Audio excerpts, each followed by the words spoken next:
I feel like Teofimo Lopez is in the best position and Ryan is in the worst position. Let me tell you why. Okay, interesting. Because Ryan is lost. If Devin and Teo win, you're in a fight where you might feel like you have to put on a show.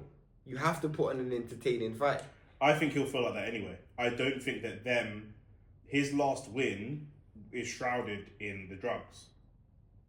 Yeah. So he will want to show that he can win and stop someone without the drugs. But if Devin and Teo look good, you're under immense pressure. Teo's almost got a free hit. I don't think that the pressure's any more than what he's already under. It's the same as Ben coming off the eggs. Nah, but bro, these guys are fighting right before you. I understand that, but I don't know. That he's still under pressure anyway. Like I said, his last win his last win was cancelled, right? They overturned it.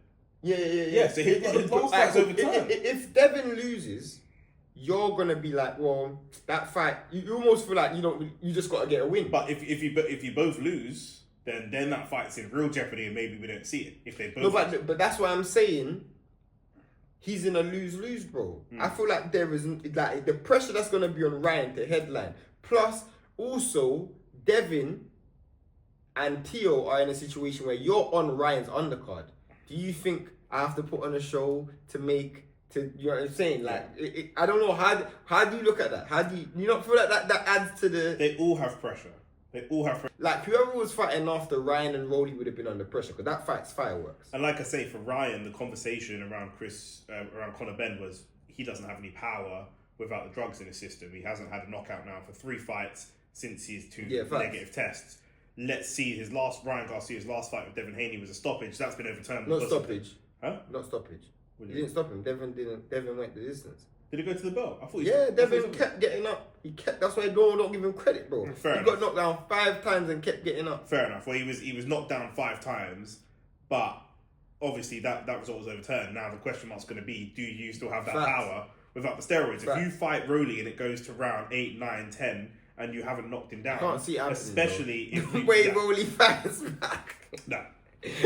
Rolly fights like he's got Anthony Yard's fitness. Do you know what I mean? Like, he don't want to fight for more than 6 or 7 rounds. Do you know what I mean? Win, lose or draw, if you get to round 8, you might just throw it down. That's what the shit talking that has been so. That's why I wanted to see more of it because Rolly's been talking shit as well, bro. They all been talking shit. Yeah. Here's a question to you, and I think I've asked you this before. Who's most likely to lose on that card or upset? What's the most likely upset on that card?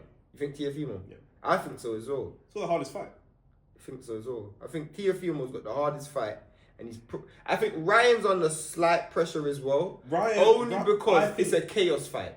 It's a chaos fight. Ryan's fight is chaos, but I feel like Ryan could come out of that fight with a loss, but having knocked Rolly down twice. He could knock Rolly down twice, and Rolly could knock him down 3 times. And do you know what I'm saying? Like, you might be right. I think even if Ryan loses, he knows the Devin fight's still there. I also feel like American audiences know Rolly Romero quite well. He's a reasonably household name in America. Facts. I'm not sure that Arnold Barboza Jr. is.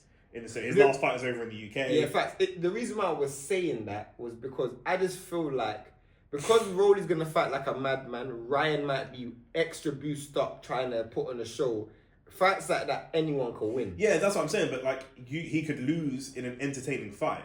I feel like Teofimo fighting Arnold Barboza, who's very skilled at making a fight ugly and crafty, you might lose in an ugly fashion. Yeah, whereas Ryan could lose in an entertaining fashion. In the same way that Ben has lost, but his stock isn't really damaged because he lost in a really entertaining fight. As you said, if Ryan loses to Rolly, he still gets the Devin fight. He probably still gets it. Yeah, as long as he's entertaining in there, that's the most thing. I think you could lose to Rolly or have a draw with Rolly or whatever. Any result could be entertaining. Against Arnold Barboza, he could just lock you up, and he could just make it ugly. You could potentially win. There's a world where Teofimo Lopez could win against Arnold Barboza Jr. and Ryan Garcia could lose against Rolly Romero, and somehow Ryan comes out looking better than Teo. Here's my question for you then. Before, what do you think is gonna be fight of the night? The main event. You think so? I think that's why it's the main event. Do you know what I'm saying? Like, it's the main event for the chaos. Do you know what I mean? Like, we're very, very likely to see a stoppage. I could see, Devin versus Jose Ramirez. That's got 12 rounds. Unless Devin's chin's done. Unless Devin's chin. That looks like a 12-rounder. Tio versus Arnold Barboza. Tio can stop him, but that could potentially be a 10, 11, 12-rounder as well, with maybe some survival towards the end. Ryan Garcia, Rolly Romero don't go 12 rounds. Facts.